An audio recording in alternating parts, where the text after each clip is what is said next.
Ronnie Thompson knows his father's legacy casts a long shadow. Is it weird coming in here and seeing this? It is. It's funny, every time I walk past it, I always touch it. John Thompson was the first black head coach to win a national championship and remains the only Georgetown coach to do so. The banner from that historic 1984 season hangs in the athletic center that now bears his name. A heavy weight of expectations set for players even today. But Thompson was known just as much for his off-the-court principles. A deflated basketball he kept in his office served as a powerful symbol for his players. Don't let 8 pounds of air be the sum total of your existence, he'd tell them. He would tell us, I'm not interested in coaching a team full of idiots. That's what he would say. If you're not interested in getting an education, this is not the place for you. He told us that right away. Access to education meant everything to Thompson. So in 1989, when the NCAA implemented something called Prop 42, Thompson took a stand. What was Proposition 42? What it said was that in order to receive any type of athletic scholarship, you had to have a minimum score on the SAT. Jesse Washington is a senior writer at ESPN who worked with Thompson on his autobiography. He recognized that this rule was discriminatory against poor students, and poor students are disproportionately black. He was recruiting guys that went to some high schools and didn't have textbooks. I think that's one of the reasons why this legislation is coming into effect, because somebody is trying to tell us that basketball is not that important, that education is more important. But I think that what they're doing is misinterpreting what education is for different people. He knew that that was not fair, and that frustrated him, and it bothered him, and he did something about it. January 14th, 1989. The Hoyas were 11-1.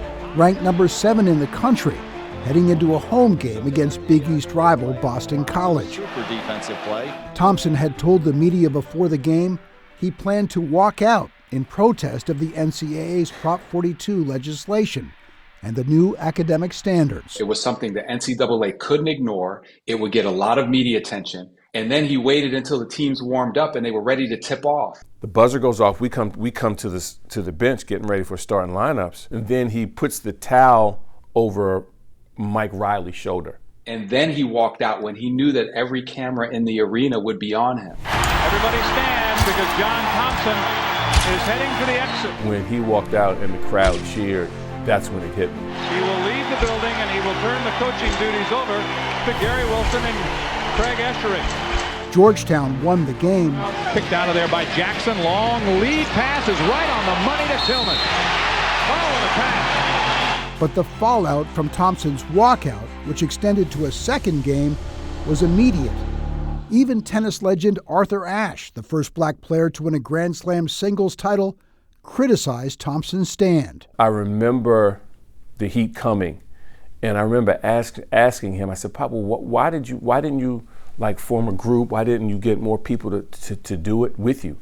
And he said, because I didn't want to turn around and see I was standing all alone. The result of the protest was extraordinary. Coach Thompson and the president of Georgetown got on a plane, went out to NCAA headquarters, stated their case, and by the time the plane landed back in D.C., the rule was gone. It took a year, but the NCAA eventually removed the Prop 42 requirements. I think that he would be extremely pleased with knowing that the NCAA realized the error in their ways. For Thompson, an important victory, but far from his last fight for equality.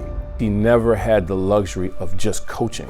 He was always fighting for something, whether it was more minority officials, whether it was more African-American coaches, but it was always something that he was championing. The fact that more than 40 years later, this act of bravery still stands so large is incredible to think about, and just really speaks to the impact that he continues to have on the game today.